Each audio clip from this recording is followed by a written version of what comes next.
এক বেঈমানের ঘটনা এটা। আল্লাহ বলছে ওই বেঈমান কুকুরের মতো হয়ে গেছে, যে দৌড়ানি দিল জিব্বা লম্বা করে হাঁফায়, ছেড়ে দিল জিব্বা লম্বা করে হাঁফায়। এটা কুকুরের স্বভাব। কুকুরের দৌড়ানি দিল, কুকুর দৌড়তে দৌড়তে জিব্বা লম্বা করে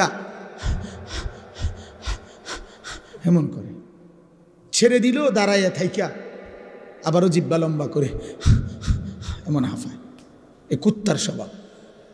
আল্লাহ কোরআনে বলছে, আল্লাহ বলছে নাফরমানের ওই স্বভাব, পাইলো অতৃপ্ত, না পাইলো অতৃপ্ত। সারা রাত উলঙ্গ ছবি দেখছে।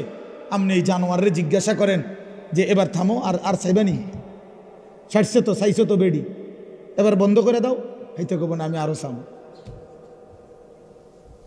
তার কোনো তৃপ্তি নাই। এ তো কুকুর যে, জানোয়ার যে।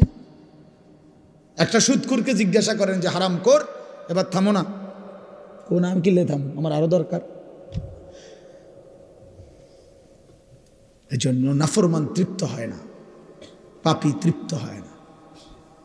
রাগ করার কোনো সিস্টেম নাই যে হুজুর এত বড় কথা কইছে, না না আমি কমু কিতাম, আসমানওয়ালা বলছে। নবীজি বলছেন আর দুনিয়া জিফা ও তলিবুহা কিলাব, দুনিয়া একটা পচা লাশ, আর শুধু দুনিয়ার পেছনে যে দৌড়ায়, খোদার কসম আল্লাহর নবী বলে ওইটা কুত্তা।